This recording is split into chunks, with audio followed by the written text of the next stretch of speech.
Olá! Hoje no mundo político, as negociações e os desafios da transição e uma leitura do Brasil às vésperas da mudança de governo. Faltam 13 dias para a posse do presidente eleito e o ambiente político em Brasília ferve em torno do orçamento secreto, da votação da PEC do Bolsa Família, dos espasmos golpistas e de incertezas sobre o futuro da governabilidade. Para ler o cenário nessa que será a última entrevista do programa em 2022, nosso convidado é especial, o cientista político Bruno Vanderlei Reis, diretor da FAFISH, a Faculdade de Ciências Humanas da UFMG. Muito bem-vindo, Bruno.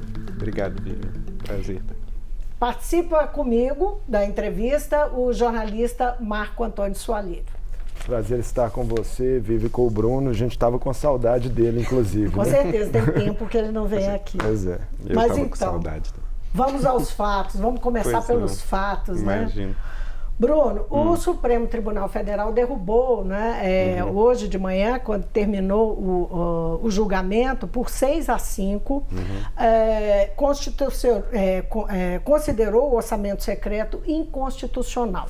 Começar por como é que você lê essa decisão do Supremo, com as informações que você tem, não é? Que ele chegou a ser suspenso na semana passada e, afinal, teve esse desfecho.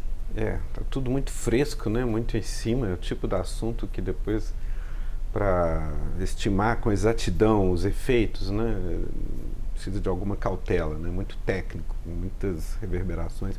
Mas, enfim, o fato é que você tinha uma certa percepção, desde o meados do ano, eu falo ano passado, mas na verdade antes da eleição, meados desse ano, teve uma manifestação do TCU que instruiu a decisão do Supremo e que já meio assim deixava a coisa encaminhada na direção de inconstitucionalidade no que diz respeito à transparência, etc, etc. Mas é sempre incerto esse tipo de decisão, e isso se exprime no 6-5, também por causa da justificada hesitação do Supremo de eventualmente se meter em matéria tão nevrálgica das relações entre legislativo e executivo, etc. De qualquer maneira, eu leio pessoalmente o orçamento secreto primeiro, assim, como um sintoma de um executivo débil, né, frágil, não só na sua inépcia, mas eventualmente até na sua vulnerabilidade político-jurídica. Bolsonaro era um cara que cometia crime de responsabilidade dia sim, dia não. E olha lá, tem gente que diz que é todo dia. Não, mas ele estava, num certo sentido, tinha ele tinha duas coisas que, de certa maneira, no governo Bolsonaro abriam a porta para o orçamento secreto. Uma certa indiferença quanto a políticas específicas para os vários setores da administração. Você quer ter um critério específico de alocação de recursos, de saúde, educação, etc. Isso nunca foi a prioridade do Bolsonaro. Antes, o contrário. Antes que tiver a orientação meio anti-institucional dele, é de desmanchar rotinas e formalidades estipuladas em favor da conveniência mais imediata. Então, ele é relativamente indiferente se, de repente, são os deputados que estão resolvendo para onde vai dinheiro de educação, de saúde, etc., apesar da pandemia. E a outra coisa, sim, é desse presidente que era vulnerável do ponto de vista até do eventual processo de impeachment, de maneira que ele não tem muito o que ficar reclamando. O que garantiu sobrevida a ele durante todo o mandato foi dar carta branca para o Centrão governar, né, por intermédio dele. Nesse momento ficava bem delicado, quer dizer, volta a ter um governo, né, com a agenda própria. Tem, digamos assim, o Partido da Constituição ganhou a eleição em outubro, por pouco, menos de 51 a mais de 49, né? Não dá nem 2 pontos percentuais de diferença.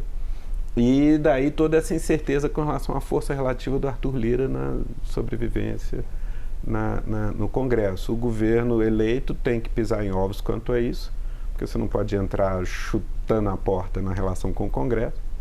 Vai que sobrevive, não pode também pesar a mão com o Supremo para revogar o orçamento secreto. É tudo muito delicado, né?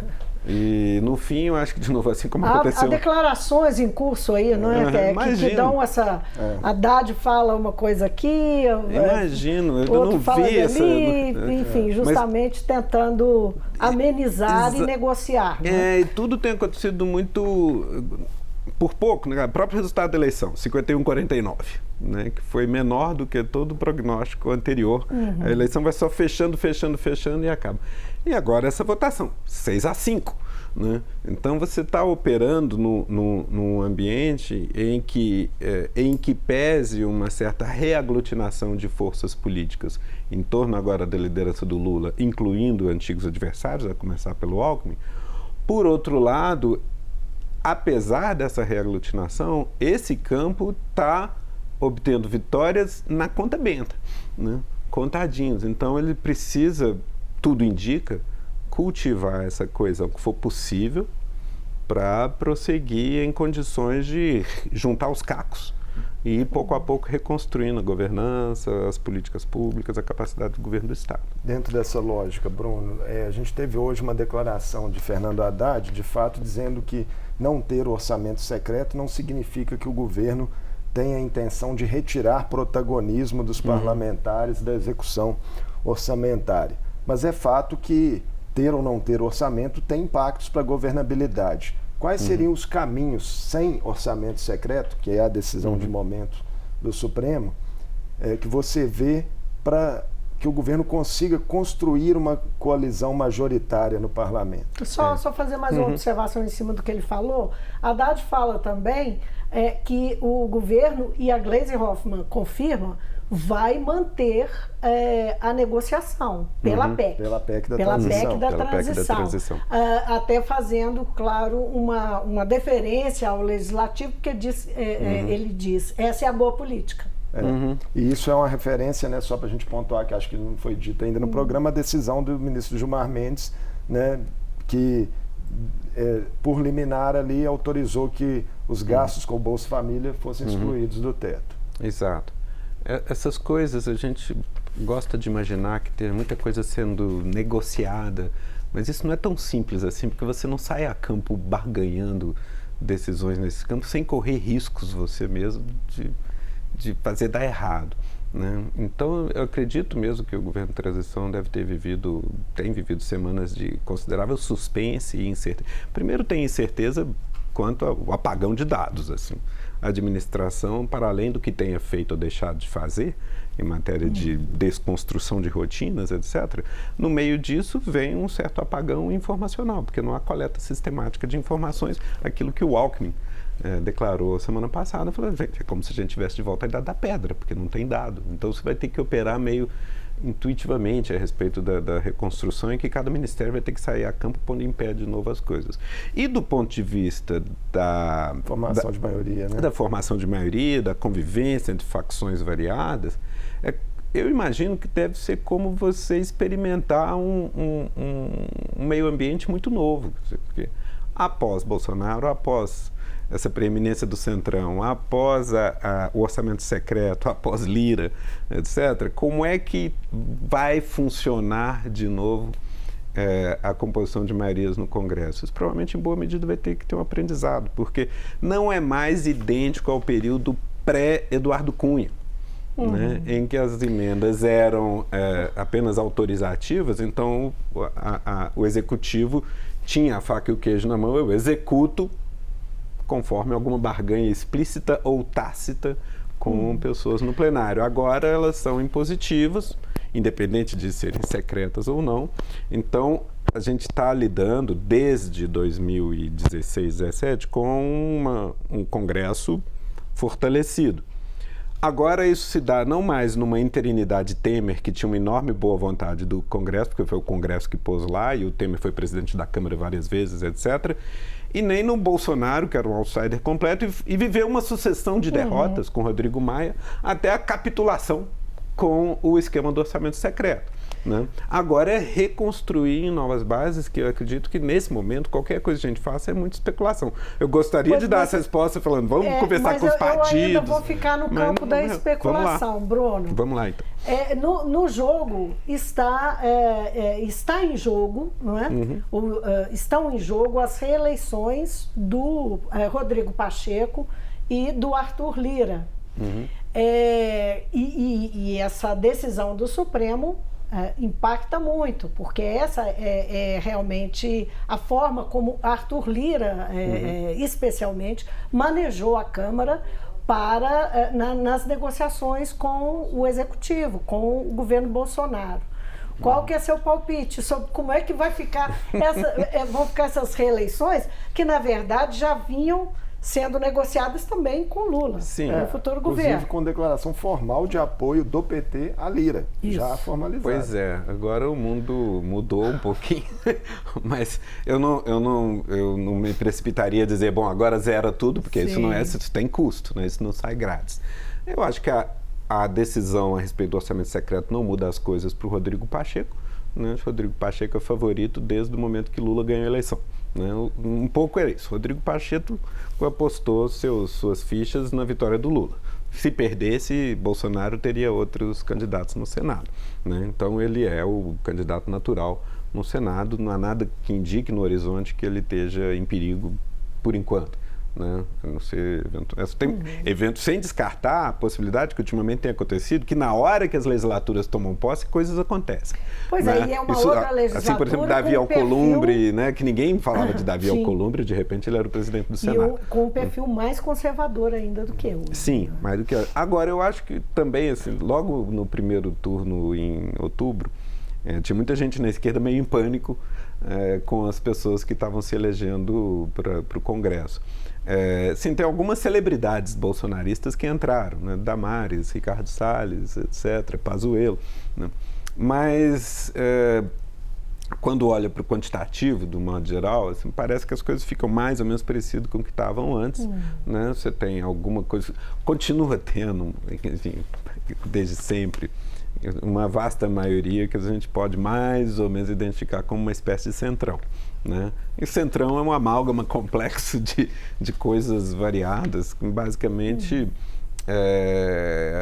abordam sua atuação parlamentar de maneira muito pragmática, para dizer. Né? Simplesmente a conveniência mais imediata, mais do que grandes alinhamentos. Então, eu posso estar subestimando as dificuldades, mas não espero um Congresso oposicionista. Espero um Congresso em que, em princípio, é maleável a uma composição de maioria pela presidência, mas, sim, em relação ao período, por exemplo, do Fernando Henrique e em grau um pouco menor do Lula, quer dizer, a composição dessas maiorias vai ficando um pouco mais difícil à medida que o Congresso vai afirmando prerrogativas. Isso em si não é mal. Né? Isso pode ser saudável. Aparentemente, Lira tem ainda proeminência sobre boa parte dos deputados. Né? É provável que ele tenha a confiança, né, de muita gente ali. Agora ele fica enfraquecido, quer dizer, o grande mecanismo de poder dele dá uma corroída. Ele já fez uma declaração de que ele defende a governabilidade, a estabilidade e tal, logo depois da aprovação do orçamento secreto. Sim, e além da derrubada. Da assim como logo na noite da eleição do Lula, né?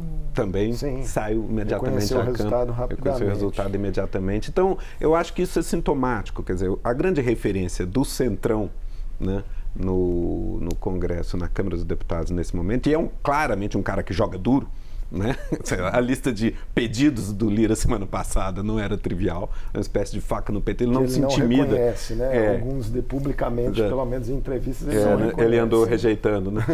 Porque de fato a maneira como, né, colunas, né, e notas na imprensa, é uma vasta lista. O fato dele ter renegado, que não seja uma coisa que você põe em público, é sintomático de que você não está indo simplesmente para a guerra nuclear, né?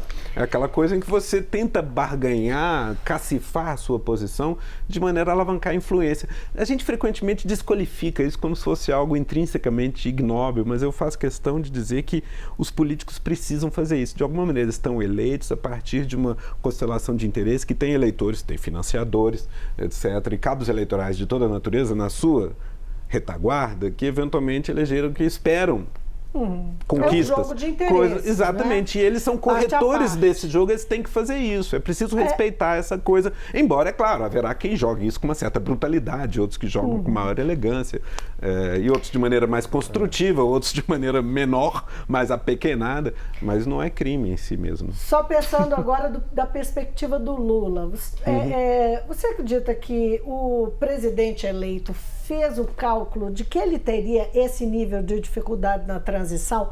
Eu estou falando de negociação, porque não está fácil, não é? Essa história da PEC está sendo tratada como nós julgou alto, não é? Não, nós queremos uma PEC para fazer passar esse extrateto aí. E disser, não, podia ser uma medida provisória, houve essa argumentação, né? O Lula está fazendo cálculos certos do seu ponto de vista, enfim. Ministros têm dito, né, que ainda querem a PEC, é o discurso oficial, por enquanto, de ministros. Essas declarações de hoje sugerem que a opção por PEC, né, foi mais do que pragmática. Né? Não foi apenas, esse é o único jeito, esse é o jeito mais simples. Parece a intenção de fazer um gesto em si, não um atalho mais rápido para ter dinheiro, mas um gesto que em si mesmo eventualmente ajude a composição com o Congresso. Né? É esse tipo de coisa. Você acabou de ganhar uma eleição, mas ganhou com 51%. Né?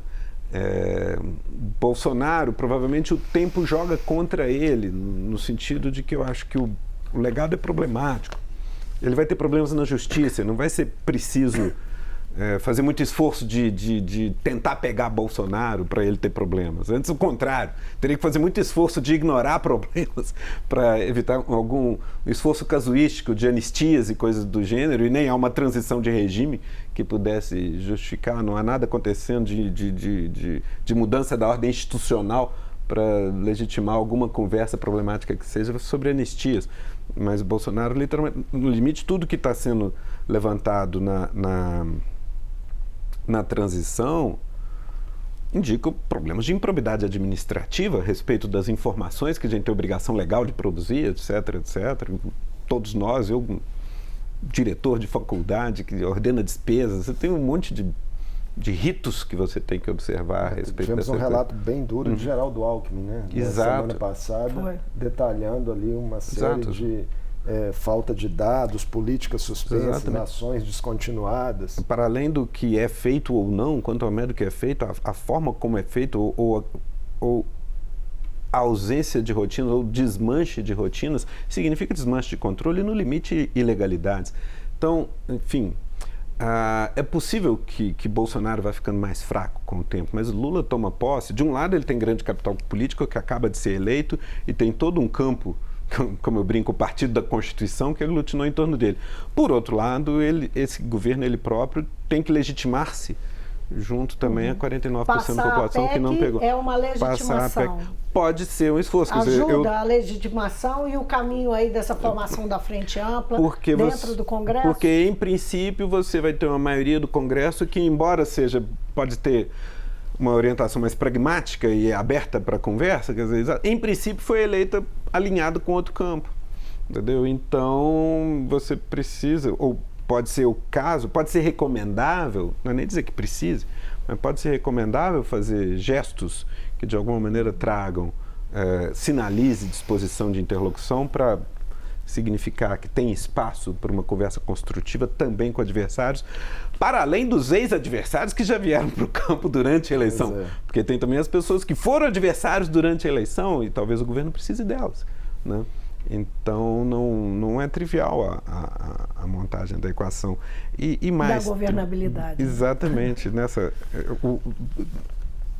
Gente, o que houve, né, nos últimos 6, 7 anos, nos últimos 10 anos, digamos, de 2013 para cá, tem um desmantelamento de um sistema político, quer dizer, que não produziu um certo colapso institucional, não, o regime é o mesmo, a Constituição é o mesmo, o calendário eleitoral se mantém, né, mas você tem um desmantelamento do sistema político, uma desorganização do quadro partidário e sob Bolsonaro, uma decomposição das rotinas de governo, de quase qualquer política pública que tivesse em vigor, que agora é juntar os cacos, né?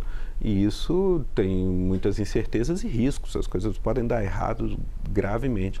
Né? A pergunta que se banalizou, as instituições estão funcionando? Né? Você já ouviu ela? Já ouvi várias vezes. Né? A maioria dos colegas tende a dizer que sim, e minha resposta com isso é uma pergunta mal posta. Né? Assim, eu tenho dito sempre, instituições, se existem, funcionam. Elas produzem efeitos, né? Porque elas delimitam o campo em que os atores se movem e, portanto, elas estão funcionando necessariamente. Mas basta ver, por exemplo, a atuação do Bolsonaro. Né? Você tem o que dizer sobre o funcionamento das instituições quando tem um ator-chave que ocupa uma função institucional crucial, que é a chefia de Estado, chefia de governo, e ele usa essa posição institucional para solapar outras instituições e o funcionamento das instituições. Então, óbvio que nesse caso não se trata de dizer se elas estão funcionando ou não, porque eventualmente elas estão sendo utilizadas umas contra outras. Né? Então, você está operando num quadro de incerteza. Mais que nunca, por mais que sim, fragilidade, seria isso? Fazendo um monte de apostas incertas. Né? A situação do TSE durante a campanha foi dramática, né? Em que você tem que modular. O Bolsonaro comete todo tipo de irregularidade, né? Mas você tem que modular a resposta. TSE, assim, um momento que ele tivesse em xeque? Não, né? Não é que ele tivesse em xeque, mas na verdade ele está em xeque em boa medida, né? Quando você tem o presidente do TSE como um dos principais vilões do pessoal que está puxando manifestações na frente dos quartéis. Foi né? uma narrativa também, né, que o Bolsonaro usou muito, de trazer não só o TSE, mas como o judiciário para dentro do debate político e sempre acusando a parcialidade. Uma construção que não foi só do período eleitoral. Veio dos últimos, talvez, 3 anos aí, dos 4 anos do governo dele. Esse é o ponto. O Bolsonaro faz com muita naturalidade, usa a posição institucional dele para atacar outras instituições. Né? Vá lá que... Eu até acho que o judiciário, nos últimos anos, toma alguma dimensão dos riscos das porteiras que abriu em anos anteriores. Pois é, né? Aí entra na judicialização da política. Exatamente. Ele foi proativo. Nós passamos anos discutindo aqui, não à toa, né? Não à toa. Falei, olha, isso é perigoso, isso acaba mal, né? Porque o judiciário se permitiu uma proatividade e, inclusive, é engraçado, né? Porque, de um lado, sem amparo legal ou sem precedentes jurídicos, começa a dizer quem que pode tomar posse ou não como ministro, né? No episódio lá em que Dilma já nas cordas vai botar Lula como chefe da Casa Civil para se salvar, e aquilo é apresentado como um esforço de salvar Lula, né?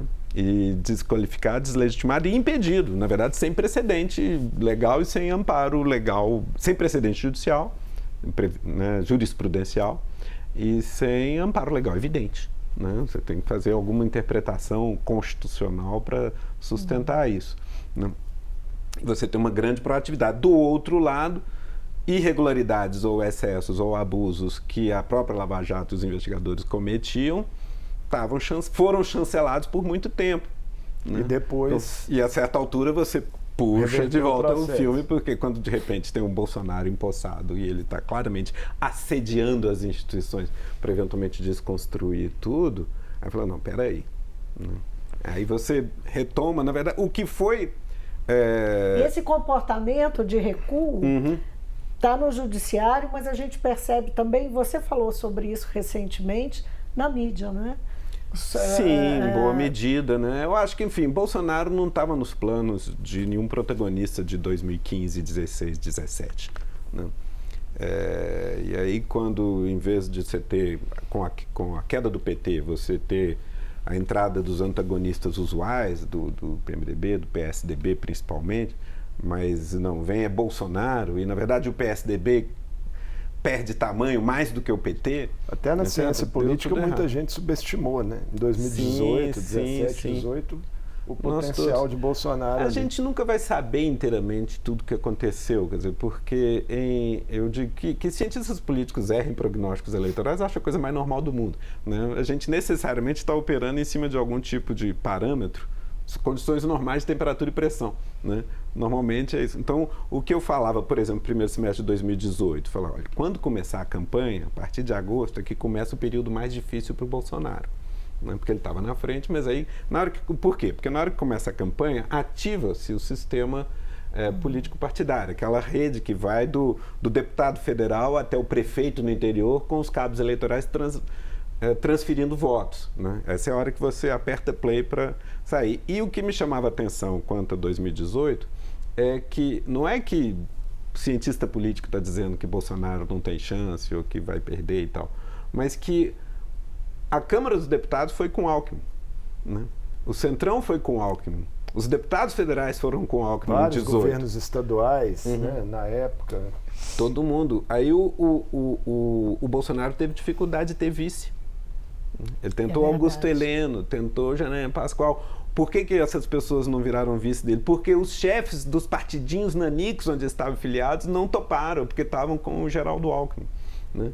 Então, isso assim, que eu vá errar a avaliação, eu acho muito normal. Agora, que os prefeitos e deputados pelo interior do país afora não têm a menor ideia do que está acontecendo, eu acho muito difícil, né? Então, teve até a mudança facada de partido, sem querer te interromper, mas já fazendo, a mudança de partido de última hora do Bolsonaro tem a ver com isso, né? PHS, PSL, né? Ele chega a dizer que era candidato pelo PHS e acaba... Exato, ele não parece estar em 2018 numa posição confortável de quem dita os termos do processo e todo mundo vindo aderir. Ele está penando para montar a chapa, para achar o lugar dele no partido. Então, acaba ganhando. Qual foi o peso do atentado em Juiz de Fora e da facada nisso? A gente nunca vai saber. Entendeu? Mas pode ser que exatamente ali é o começo da campanha, na hora que, enfim, a campanha do Alckmin vai para cima e eventualmente vai ativar prefeitos, deputados e tal. O Bolsonaro é tirado do jogo e hospitalizado. E você congela essa brincadeira. Eu não estou dizendo que ele teria perdido necessariamente, mas é que sim, você tem uma série de circunstâncias associadas bastante imponderáveis nesse quadro e deu nisso, né? Bolsonaro tem uma característica muito peculiar, porque de um lado ele é o outsider, né? Ninguém no sistema político vai morrer por ele, né? Inclusive, vide Arthur Lira. Mas ele é percebido como outsider, embora fosse um dos 3 deputados mais antigos da Câmara. Mas ele é percebido como outsider. Clero.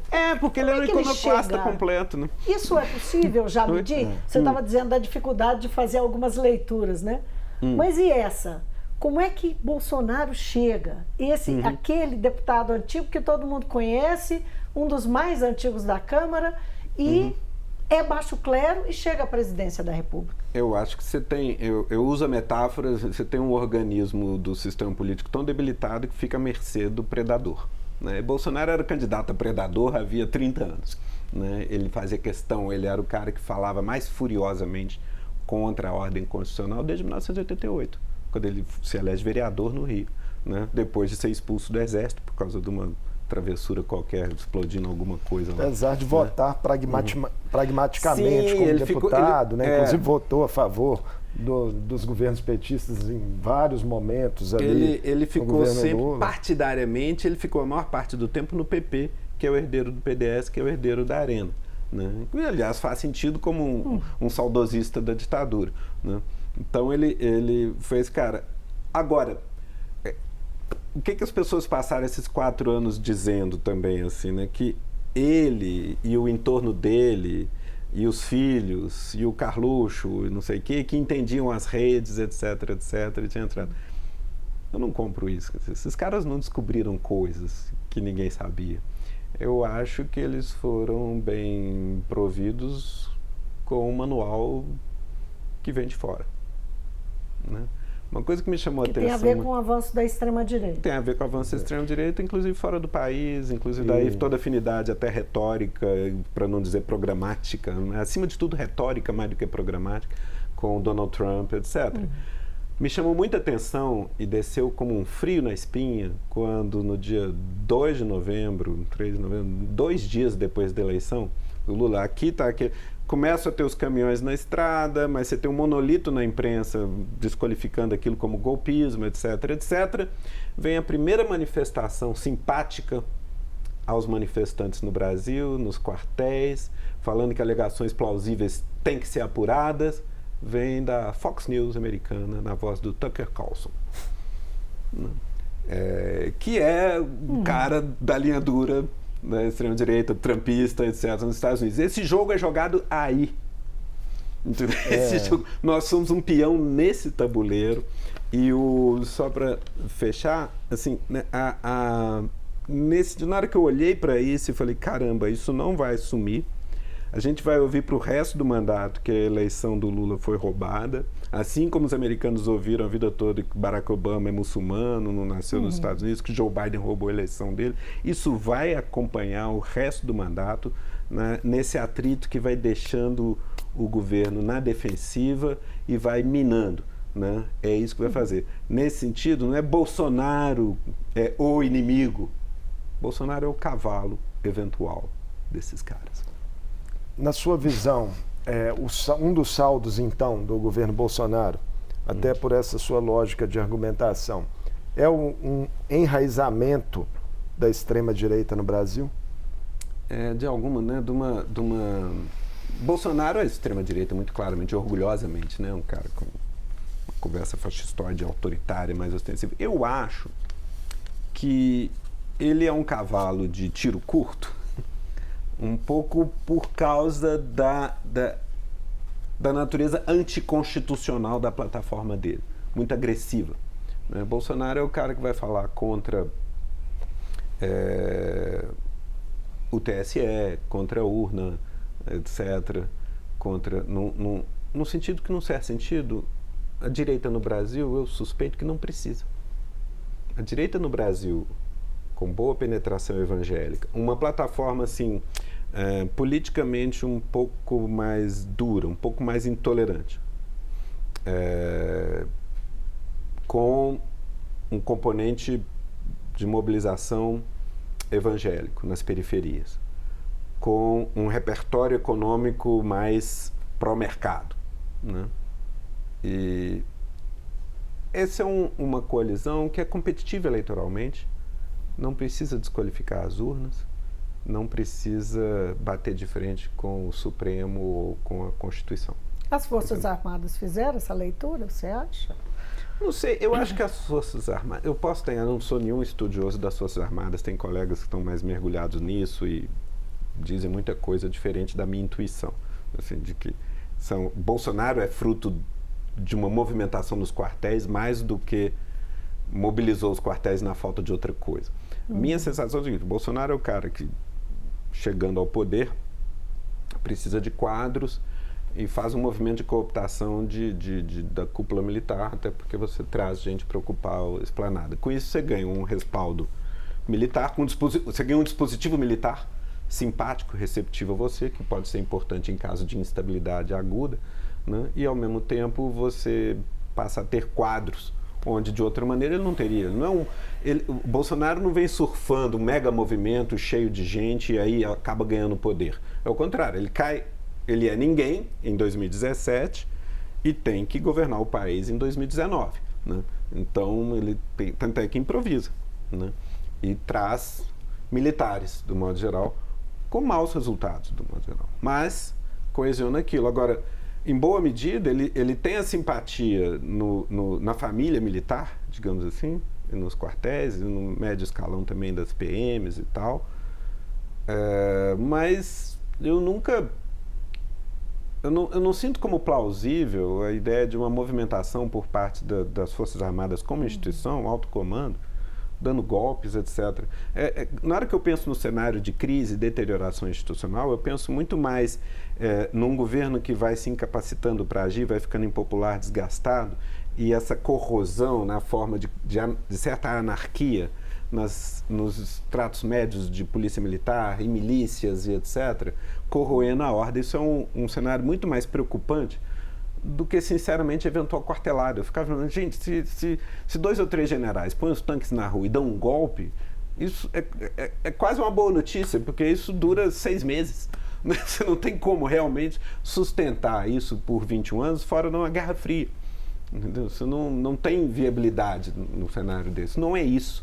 Né? Nunca foi isso que estava no horizonte. Porque teria que passar por um apoio externo. Você tem que se legitimar minimamente. Veja a Bolívia. Né? A Bolívia, Você tem Evo Morales força a mão em busca de um terceiro mandato, abre o flanco para ser contestado, tem uma eleição apertada, embora foi eleição. Isso por si só já abriu o espaço para dizer que roubaram a eleição e a fraude e derrubaram ele teve que fugir, literalmente. Durou 6 meses e tinha que fazer outra eleição com, de novo, vem o partido do Evo Morales. Então você não consegue sustentar simplesmente, deu um golpe e agora eu mando. Num país do tamanho do Brasil, no contexto do mundo de 2020. Eu acho que pensa na deterioração autoritária que está acontecendo no mundo afora, e ela é de outra natureza, né?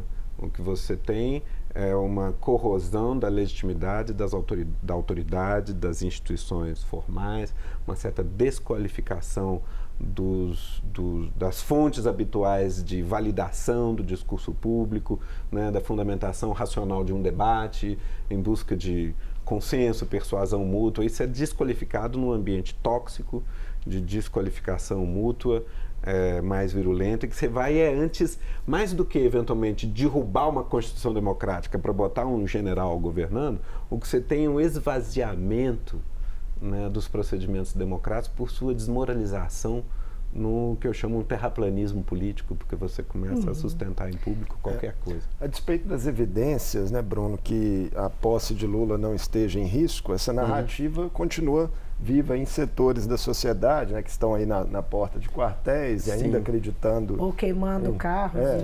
E essa contestação vai continuar. Pois é. Tivemos manifestações violentas recentes, né, na semana passada em Brasília, que assustaram um pouco ali pela forma que se deu, carros incendiados, atos típicos terroristas. Você vê risco de violência na posse? Quem que pode descartar, né?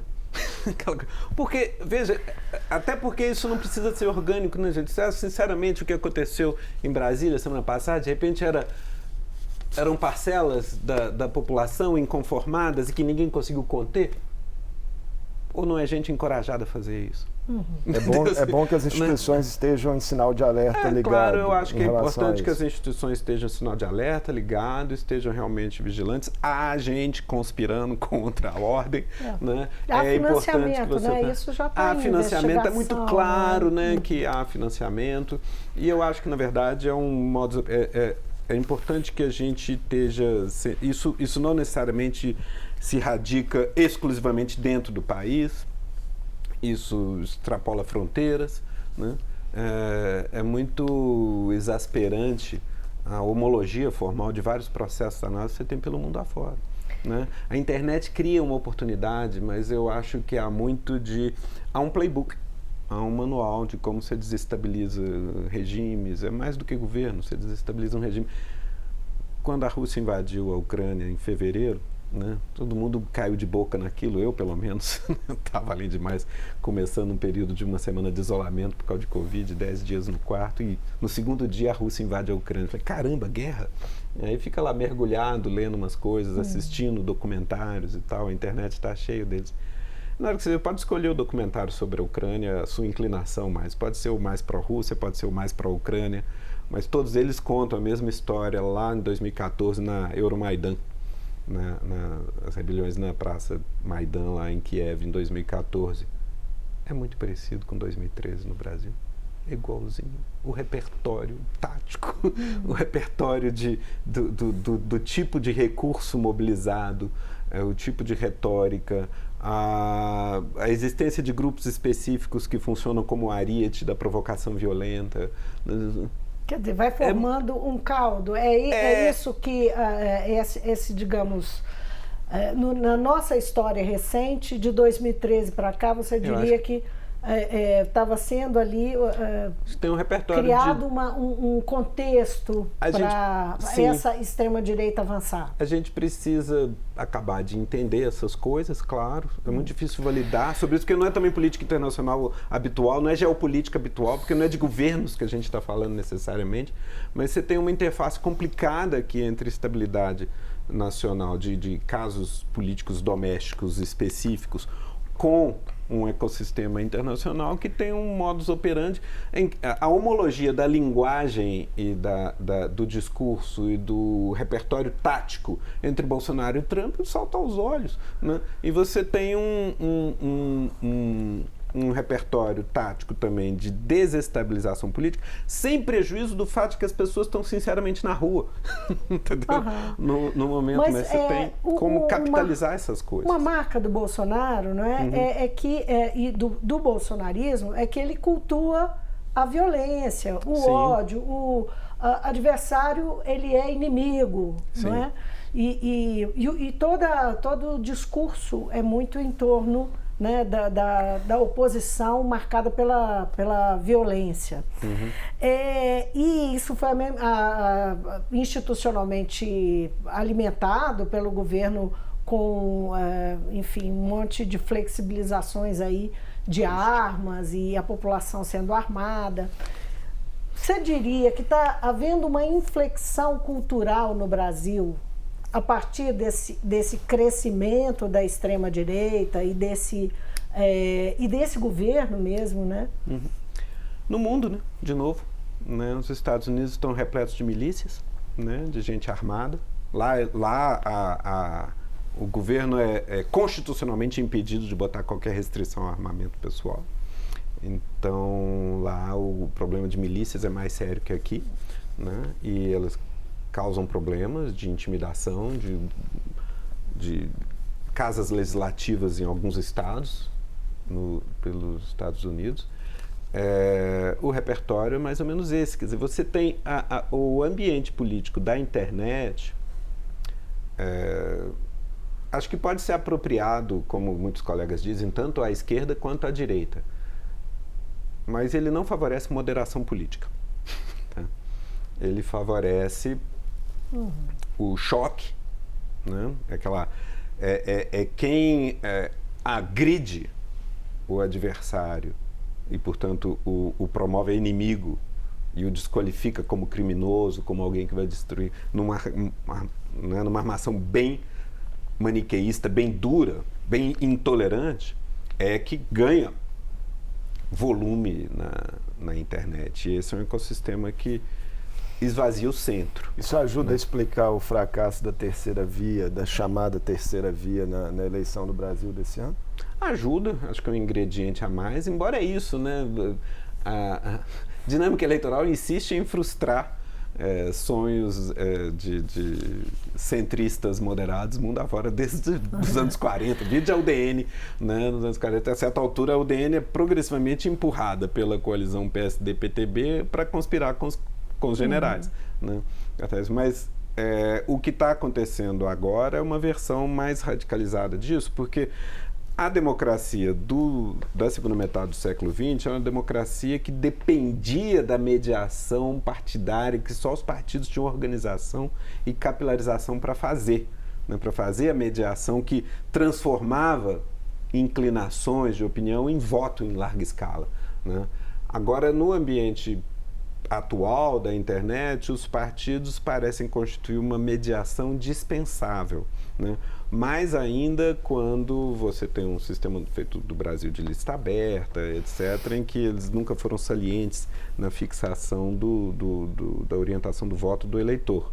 Né? É uma agregação ex post. Os partidos têm muitas fontes de poder no jogo intraparlamentar, na transferência de recursos nas campanhas, etc., mas não na tomada de decisão do eleitor.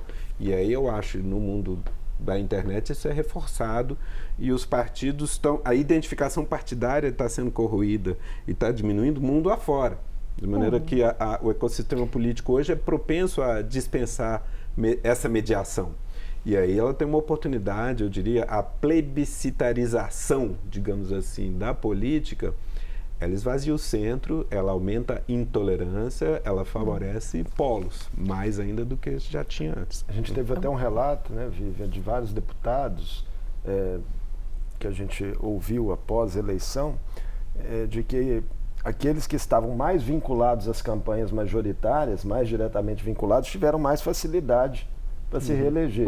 Né? Alguns tiveram que lidar com o limbo ali, de não ter uma posição muito clara e Para esse foi mais difícil. Se um candidato a presidente estiver falando no estado tal, vote em fulano, você vai ter milhões de votos.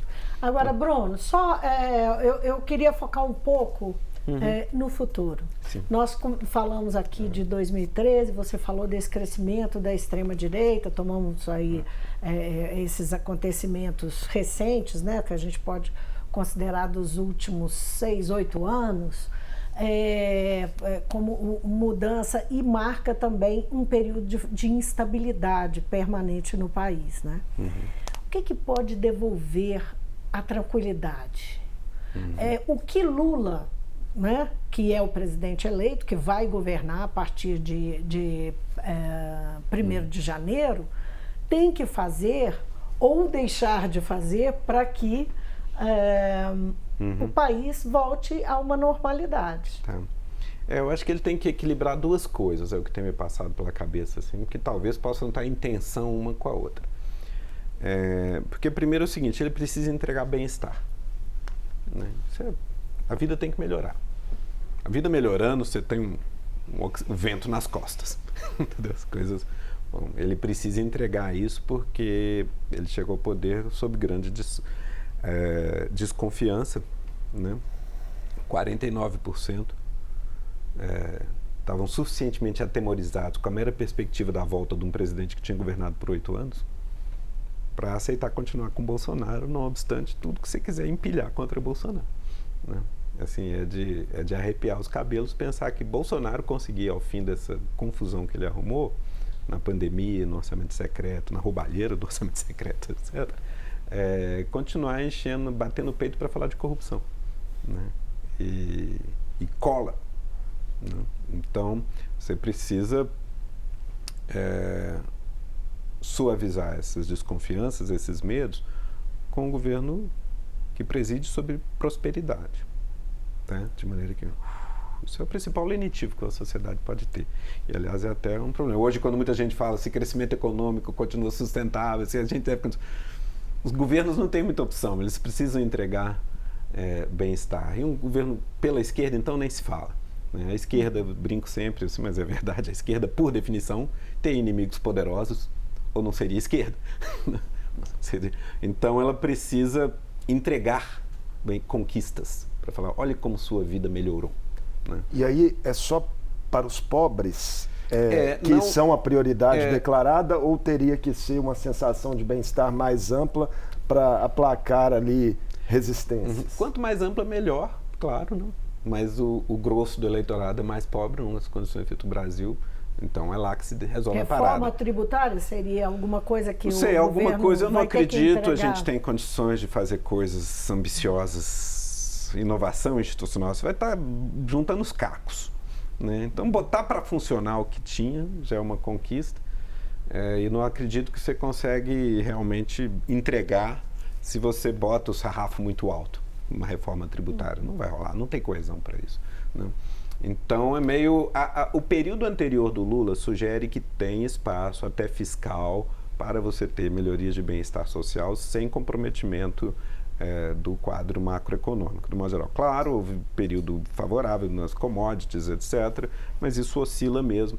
Ele tem que navegar por ali. Ele tem que entregar bem-estar social sem ser simplesmente gastança com inflação alta, estagnação. De alguma maneira, tem que andar nesse fio da navalha de uma política econômica que seja, ao mesmo tempo, sustentável no médio prazo e com canalização, aproveitando oportunidades de canalização de renda para a base da pirâmide. Seria muito importante ir além da base da pirâmide, sobretudo certa classe média. Me chama a atenção, sobretudo, assim, a forte adesão ao bolsonarismo do pequeno comércio. Entendeu? Esse é um calcanhar de Aquiles do sistema político brasileiro. É preciso trazer o pequeno comerciante, o dono de um pequeno negócio, o dono da birosca, o dono da borracharia, o motorista de caminhão, etc., para se perceber como beneficiário de conquistas tangíveis. Isso faz a gente pensar sobre, sempre me deixa muito curiosa sobre... A gente sabe que o discurso liberal que o governo Bolsonaro vende nunca foi o discurso de Bolsonaro. Então, aquela história de deixar as pessoas trabalharem porque elas, não é, elas precisam ter liberdade para trabalhar e tal, colou de uma forma muito impressionante nessa parcela da população, né? Eu acho que mundo afora tem isso. Se nos anos 60 o clichê da pessoa mais ou menos politizada era algum jargão mais ou menos marxistoide, nesse momento o clichê político básico da pessoa medianamente politizada é uma conversa liberaloide de aí eu faço o que eu quero. Né? Mas isso não é liberalismo bem entendido, né? Porque a pandemia nos ensinou muito claramente isso. Liberdade é eu resolver que eu não vacino e que eu não uso máscara, que eu não fico em casa e mato meus vizinhos? Né? Claro que não. Né? A liberdade que se afirma na minha prerrogativa de matar quem eu tiver o impulso de matar, naturalmente não é o império da liberdade compartilhada por todos, mas é apenas a lei do mais forte. Né? Esse é o ponto. Se você simplesmente fala o regime livre é o regime que todo mundo faz o que quer, você está reafirmando a lei do mais forte no estado de natureza. Né? Quem pode mais chora menos e os outros que morram. Né? O regime da liberdade, de Locke, de Kant, de Stuart Mill, né? É o regime como fazemos para sermos todos livres juntos. Né? E aí eu posso ser tiranizado pelo Estado, mas posso ser tiranizado também pelo meu vizinho. Então, como é que você garante que todo mundo... se todo mundo fizer aquilo que seria o dever de todos fazerem para que todos... Kant, imperativo categórico. Somos todos livres juntos quando todos nós cumprimos nossas obrigações que são coletivamente desejáveis, etc. Ou seja, nós cuidamos do nosso vizinho e evitamos que nossa vizinha que tem 90 anos morra de Covid, etc. Né? E o Estado liberal, o Estado que nos obriga a cumprir esse tipo de dever. Né? Esse é o ponto. Não é um Estado socialista que vai sair distribuindo renda, digamos, ou distribuindo a propriedade, mas nos obriga a cumprir aquela lei que todos nós quereríamos que todos os demais observassem. É esse o regime. Né? E aí eu acho que sim, um pouco. De um lado, tem muita direita autoritária que se apropria de uma retórica. Eles adoram se chamar de liberais, mas eles não têm o menor problema de operar com a ditadura de plantão, desde que ela não encha a paciência dos proprietários, entendeu? Então, qual é o problema do outro lado? Você tem a esquerda tem dificuldade de reivindicar essa liberdade, esse liberalismo, né? Eu brinco assim, não, liberal não é o Paulo Guedes, liberal sou eu. Né? Eu sempre brinco com isso, porque né? Frequentemente essa direita não está preocupada com o devido processo legal, não está preocupada com o direito de reunião, de associação, de voto, etc, etc. Está preocupada simplesmente em não quer pagar imposto, quer a lei do mais forte liberada, e aí o pessoal opera. Entendeu? O que eu acho que de alguma maneira atrai, até no pequeno empreendedor, que de resto precisa de tanto apoio, né? É porque, em boa medida, a esquerda também tem dificuldade de incorporar o pequeno proprietário, né? De incorporar uma conversa a sério. Porque na medida em que ele simplesmente está desqualificando a própria propriedade, embora isso não esteja no programa no horizonte há muito tempo, mas na retórica, e eventualmente fala em favor do trabalhador contra o patrão, ela aliena o apoio do cara que tem um pequeno boteco na Rocinha e tem 2 ou 3 empregados. Ele se identifica como patrão. Você entregou esse cara de mão beijada. O microempreendedor individual. O microempreendedor que precisa de muito apoio, precisa de apoio na publicidade do que está fazendo, precisa de apoio contábil, precisa de apoio para organizar seus tributos, etc. Ele próprio se beneficia muito do ganho de renda do trabalhador, mas você não pode simplesmente antagonizar esse cara como patrão. Teve uma fala do Lula nos debates, né, presidenciais que gerou muita repercussão. A certa altura ele meio que disse ali num determinado contexto que MEI não era o emprego, pelo menos o emprego que ele gostaria de criar para os brasileiros, né? Mas só para a gente não perder o fio da meada, Bruno, porque a pergunta da Vivi era muito importante, né? Sim, voltando para o futuro. O que deve devolver a estabilidade ao Brasil? Você falou de falava de 2 desafios, mas só falou de um. Isso. Que era de garantir o bem-estar, uma sensação de bem-estar social. E o segundo desafio? E com isso a gente vai fechar a nossa conversa. Vamos tentar, porque eu acho que é o seguinte. o jogo do destino, da eventual sobrevivência ou não do Lula até o fim do mandato, como eu disse, se define aqui, também na capacidade de entregar bem-estar, mas também fora do país. Tendo em vista que você tem um adversário, né, o primeiro ator midiático, visível, importante, que pulou do outro lado é a Fox News. Né?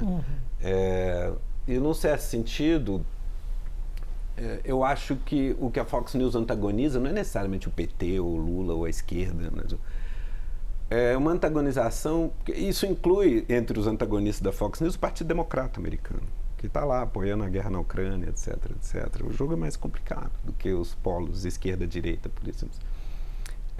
Esse polo, mas que a Fox News vocaliza, né, ele em boa medida rejeita e antagoniza o multilateralismo global, o sistema ONU, etc. Que, diga-se, tem em Lula um dos seus principais heróis nesse momento. O Brasil voltou. Esse meme que está pelo país, pelo globo afora, o Brasil voltou. Quer dizer, o Brasil, de um modo geral, sempre, desde o Barão do Rio Branco, tem uma posição, de um modo geral, construtiva, moderada, né, na relação com os vizinhos, na geopolítica hemisférica, etc. Até mesmo na ditadura, o governo Geisel é o primeiro a reconhecer os governos de Angola, os governos comunistas de Angola e Moçambique, logo depois da Revolução dos Cravos em Portugal. Né? Então, o Brasil tendeu a jogar uma posição moderada, pragmática quanto a isso.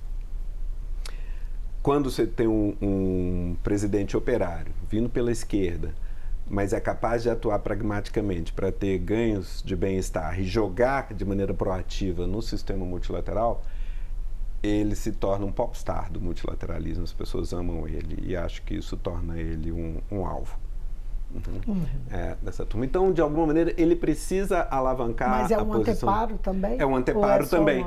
É um anteparo também, porque nesse momento o governo americano, na medida que o principal ameaça ao Joe Biden, ao Partido Democrata, é o Trump, né? Resistir ao Trump também envolve a desqualificação do discurso do Trump com relação ao assédio às instituições que tanto Trump quanto Bolsonaro fazem. Então você tem uma afinidade tática em relação a isso, que é capitalizável em princípio. Eu acho que é isso. O que o governo Lula tem que fazer? Ele tem que ser proativo como nunca no plano internacional, alinhado com a ordem multilateral global, permanecer como um herói da ONU, etc. Né? Retomar os laços regionais numa Unasul da vida, que de resto era um projeto basicamente de infraestrutura e defesa, que interessará as Forças Armadas, entendeu? E cria uma base potencial, investimentos de infraestrutura que eventualmente podem ter boa vontade de financiamento externo, podem ter um chão territorial na cooperação regional que podem eventualmente lastrear uma expansão econômica devidamente calibrada, entendeu? E fazer esse jogo. Agora, então você tem um jogo regional de articulação independente dos Estados Unidos, mas não antagonista aos Estados Unidos, que de alguma maneira lastreia um esforço de crescimento que possa dar dividendo embaixo. Agora, se você quer fazer esse jogo, você precisa estar coeso domesticamente. Você precisa de que, dentro de casa, o seu partido da Constituição esteja coeso. É preciso governar de frente ampla. Se o governo for percebido como um governo do PT, morreu. A gente não consegue resistir à guerra de fricção da Fox News. Entendeu? Porque essa guerra é assim, é de desgaste cotidiano, é de deixar o governo na defensiva e comprometer a credibilidade do governo, entendeu? Permanentemente. Então é coesionar a retaguarda num governo sim abrangente, que traga novos aliados tanto quanto possível, daí o gesto com a PEC, todo comedimento faz sentido, para ter coesão interna, para fazer os gestos para fora que podem ser uma base para uma expansão econômica. Falar é fácil. Mas claro que isso é impossível. Mas falar é fácil. Mesmo que falar seja fácil. Exato. Mas claro daí, impossível. Né? Eu acho que é isso, não tem muito. Tem que tentar caminhar. Pessoal, o nosso tempo acabou. Agradeço muitíssimo pela sua presença, por essa aula que mais uma vez você traz para a gente ao mundo político. Sempre, né? É sempre. Imagina, obrigado, pessoal. Nós conversamos com o cientista político Bruno Reis, ele é diretor da Fafiche, que fez, então, uma leitura do cenário político em Brasília, nesse momento quente da transição e das expectativas para o Brasil que chega em 2023. E neste último programa do ano, depois de 13 anos de jornada, eu aproveito para me despedir e passar o comando do mundo político para o Marco Antônio Soalheiro, meu colega, que representa muito bem a nova geração da TV Assembleia. Marco, muito bom trabalho pela frente. Vivi, é uma honra, mas antes de tudo eu preciso te parabenizar pela sua linda e inspiradora trajetória no programa e te agradecer muito, mas muito mesmo pela generosidade nesse processo de transição, mas não apenas nele, ao longo de toda a nossa convivência. Eu fui seu estagiário na PUC TV há 22 anos atrás, depois a gente se reencontrou, né, em 2009 aqui na TV Assembleia e desde então trabalhamos em parceria aí em diversos momentos, né, da nossa cobertura política e eleitoral. Você é e seguirá sendo uma referência para toda a nossa equipe, eu tenho certeza que eu posso falar em nome de todos eles. Seguiremos juntos. Posso agradecer. Seguiremos juntos, vamos continuar trabalhando, vou estar aqui. Obrigado a vocês por poder estar aqui nesse dia especial. É isso aí, não, e foi escolhido a dedo. Imagina. Muito e um abraço para você de casa. Tchau, tchau.